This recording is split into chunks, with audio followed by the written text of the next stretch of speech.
আমরা কি কেবল দ্বিপাক্ষিক সিরিজ জিতেই খুশি থাকবো, নাকি সত্যি একদিন বিশ্বমঞ্চে চ্যাম্পিয়নের মুকুট পড়বে বাংলাদেশ?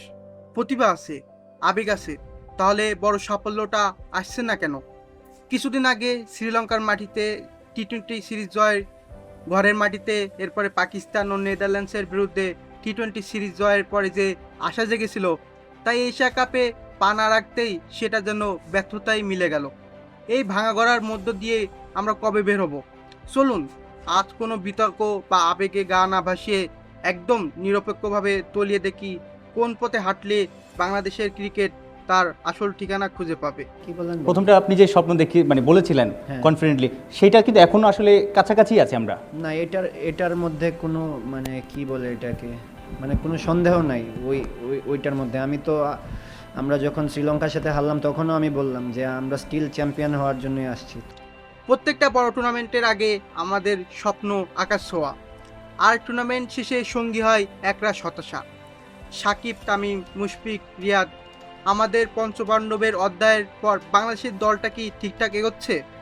সাবেক অধিনায়ক হাবিবুল বাশারের কথাটা খুবই সত্যি মনে হয়। বাংলাদেশ নাকি অধারাবাহিকতার ধারাবাহিক একটা দল। একটা সিরিজ দুর্দান্ত, তো পরেরটায় মুখ থুবড়ে পড়া।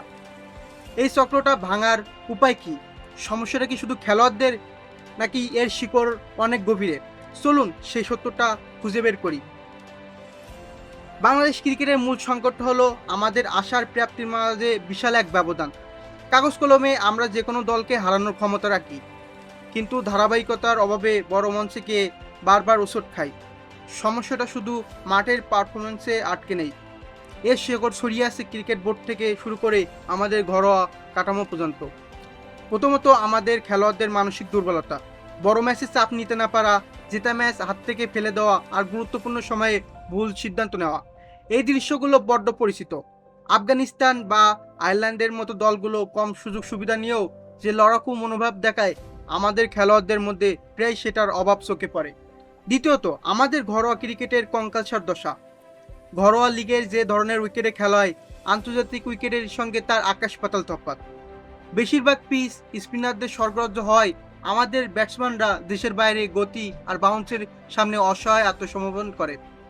আর আমাদের পেসার তো ভালো উইকেটের অভাবে নিজেদের ধার বাড়ানোর সুযোগই পান না। ফলাফল, বিদেশে গেলেই ব্যাটিং লাইন আপ ভেঙে পড়ে তাসের ঘরের মতো। তৃতীয়ত প্রশাসনিক দুর্বলতা আর পরিকল্পনার অভাব। বাংলাদেশ ক্রিকেট বোর্ড দেশের সবচেয়ে ধনী ক্রীড়া সংস্থা, কিন্তু তাদের দীর্ঘমেয়াদী পরিকল্পনা বাস্তবায়ন নিয়ে সবসময় প্রশ্ন থেকে যায়। যখন তখন কোচ বদল, নির্বাচক প্যানেলে অস্থিরতা, আর একটা নির্দিষ্ট ক্রিকেট দর্শন তৈরি করতে না পারা আমাদের এগিয়ে যাওয়ার পথে সবচেয়ে বড় বাধা। সেই 2000 সালে টেস্ট স্ট্যাটাস পাওয়ার পর আঞ্চলিক ক্রিকেট সংস্থা তৈরি করার কথা বলা হলেও 2 দশকের বেশি সময়েও তা পুরোপুরি বাস্তবায়ন হয়নি। আর সর্বশেষ তৃণমূল পর্যায়েও প্রতিভা যত্ন নেওয়া আমাদের অভাব। আমাদের ক্রিকেটটা বড্ড বেশি ঢাকা কেন্দ্রিক হয়ে গেছে। জেলা বা বিভাগীয় পর্যায়ে ভালো কোচ, উন্নত মাঠ আর সুযোগ সুবিধার অভাবে অনেক ভালো প্রতিভা অঙ্কুরেই ঝরে যাচ্ছে। এই সমস্যাগুলো তো একদিনে তৈরি হয়নি, এর পেছনে আছে অনেক কারণ, যা আমাদের ক্রিকেটের সংস্কৃতিকে গভীরে গেঁথে গেছে। বিসিবিকে প্রায় স্বল্পমেয়াদী লক্ষ্য নিয়ে চলতে দেখা যায়। একটা সিরিজ বা টুর্নামেন্ট জেতার জন্য তাড়াহুড়ো করে পরিকল্পনা সাজানো হয়, কিন্তু একটা টেকসই ক্রিকেট সংস্কৃতি তৈরির নজর দেওয়া হয় না। যদিও সম্প্রতি শোনা যাচ্ছে ক্রিকেটকে সারা দেশে ছড়িয়ে দেওয়া এবং আঞ্চলিক কাঠামো শক্তিশালী করার মতো কিছু ইতিবাচক পরিকল্পনা নিয়ে আলোচনা হচ্ছে। অতীতে এমন সুন্দর গল্প শোনা গেলেও সেগুলো বাস্তবায়ন আর দেখা যায়নি। বোর্ডের কার্যক্রমে স্বচ্ছতা বাড়াতে আইসিসির পরামর্শ নেওয়ার মতো পদক্ষেপ নেওয়া হলেও তা ব্যবস্থার গভীরে থাকা সমস্যার সমাধানে সাহায্য করতে পারে। আমাদের ঘরোয়া ক্রিকেটের সবচেয়ে জমজমাট আসর বিপিএল। এটা খেলোয়াড়দের আর্থিকভাবে লাভবান করলেও মানসম্মত ক্রিকেট তৈরিতে এক ধরনের বড় ভূমিকা প্রশ্ন আছে। ভারতের আইপিএল যেখানে তাদের ঘরোয়া ক্রিকেটারদের আন্তর্জাতিক তারকা বানাচ্ছে, আমাদের বিপিএল সেখানে যেন একটা বিনোদনমূলক টুর্নামেন্ট হয়ে আটকে আছে। সাবেক ক্রিকেটাররা প্রায় বলেন ভারতের আসল শক্তি তাদের রঞ্জি ট্রফির মতো প্রথম শ্রেণীর ক্রিকেট। আর আমাদের জাতীয় ক্রিকেট লিগ এনসিএল বা বাংলাদেশ ক্রিকেট লিগ বিসিএল এর মান এতটাই প্রশ্নবিদ্ধ যে সিনিয়র ক্রিকেটাররা সেখানে খেলতে আগ্রহী পান না। অনেকেই তো মজা করে এগুলোকে পিকনিক টুর্নামেন্ট বলেন। সম্প্রতি এনসিএল ময়মনসিংহ বিভাগে অন্তর্ভুক্ত করার সিদ্ধান্তটা প্রশংসাযোগ্য, যা ক্রিকেটারদের ঢাকার বাইরে সরিয়ে দিতে সাহায্য করবে। আমাদের আন্তর্জাতিক মানের স্টেডিয়াম হয়তো কয়েকটি আছে, কিন্তু অনুশীলনের জন্য ভালো সুযোগ সুবিধার অভাব ভয়াবহ। বিশেষ করে জেলা শহরগুলোতে ভালো পিচ, ইনডোর জিমের সুবিধা বলতে গেলেই নেই। ফলে একজন তরুণ প্রতিভার সঠিক যত্ন নেওয়া হয় না। অবশ্য সম্প্রতি বিসিবি রাজশাহী, বরিশাল, বান্দরবানে নতুন অনুশীলন পিচ তৈরির সিদ্ধান্ত নিয়েছে, যা খুবই ভালো একটি উদ্যোগ। সেই সাথে পূর্বাচলে একটি বায়োমেকানিক্যাল ল্যাব তৈরির পরিকল্পনাও চলছে। এই ল্যাব তৈরি হলে খেলোয়াড়দের টেকনিক্যাল ভুল শোধরানো আর চোট থেকে সেরে ওঠা অনেক সহজ হবে, যা আধুনিক ক্রিকেটের জন্য খুবই জরুরি। স্কিলের দিক থেকে আমাদের ক্রিকেটাররা খুব একটা পিছিয়ে নেই, কিন্তু বারবার হেরে যায় মানসিক দৃঢ়তার অভাবে। কঠিন পরিস্থিতি আর মাথা ঠান্ডা রেখে ম্যাচ বের করে আনার মতো খেলোয়াড় আমাদের দলে হাতাগোনা। আমাদের সংস্কৃতিতে এখনও স্পোর্টস সাইকোলজিস্টের ধারণাটা জনপ্রিয় হয়নি। ক্রিকেট বিশ্লেষক নাজমুল আবেদিন ফাইমের মতে, আন্তর্জাতিক পর্যায়ে সফল হতে হলে আউট অফ দ্য বক্স ভাবতে হয় আর অবিশ্বাস্য পরিশ্রম করতে হয়, যা আমাদের ক্রিকেটারদের মধ্যে খুবই কম। একবার ভাবুন, একজন ভারতীয় সাংবাদিক জানিয়েছিলেন শুভমান গিল অনূর্ধ্ব-19 পর্যায় থেকে প্রতিদিন প্রায় 1500 বেশি বল অনুশীলন করতেন, আর আমাদের শিশু ক্রিকেটাররা এক সেশনে 200 থেকে 300 বলের বেশি অনুশীলন করেন না। এই মানসিকতা না বদলানোই বড় সাফল্য পাওয়া প্রায় অসম্ভব। এই সমস্যাগুলোর মধ্যে আপনার চোখে সবচেয়ে বড় কোনটা? বোর্ডের পরিকল্পনাহীনতা, ঘরোয়া ক্রিকেটের বেহাল দশা, নাকি খেলোয়াড়দের মানসিকতার অভাব? কমেন্ট করে আপনার মতামত দিন। আর বাংলাদেশ ক্রিকেট নিয়ে এমন বিশ্লেষণধর্মী আলোচনা যদি ভালো লাগে, তাহলে চ্যানেলটি সাবস্ক্রাইব করে বেল আইকনটি চেপে রাখুন, যাতে পরে ভিডিও মিস না হয়। সমস্যা যখন চিহ্নিত, তখন সমাধানের পথও আছে। হতাশ হওয়ার কিছু নেই। সঠিক পরিকল্পনা আর তার বাস্তবায়নই পারে বাংলাদেশ ক্রিকেটকে এই অবস্থা থেকে বের করে আনতে। এর জন্য দরকার একটা সমন্বিত রোডম্যাপ। বিসিবিকে আগামী 5 থেকে 10 বছরের জন্য একটা পরিকল্পনা ঠিক করতে হবে। মূল উদ্দেশ্য হবে একটা নির্দিষ্ট ক্রিকেট দর্শন তৈরি করা। আমরা কি আগ্রাসী ক্রিকেট খেলবো নাকি রক্ষণাত্মক? আমাদের শক্তি জায়গা কি হবে?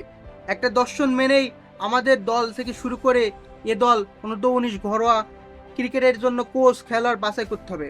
ঘন ঘন কোচ বা অধিনায়ক বদলানোর সংস্কৃতি থেকে বেরিয়ে আসতে হবে। একটা নির্দিষ্ট দলকে সময় দিতে হবে।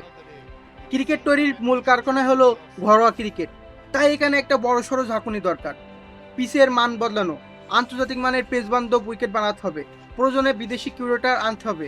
বিসিবি সম্প্রতি টাফ ম্যানেজমেন্টের জন্য টনি হেমিংকে নিয়োগ দিয়েছে, যা খুবই আশাব্যঞ্জক একটি পদক্ষেপ।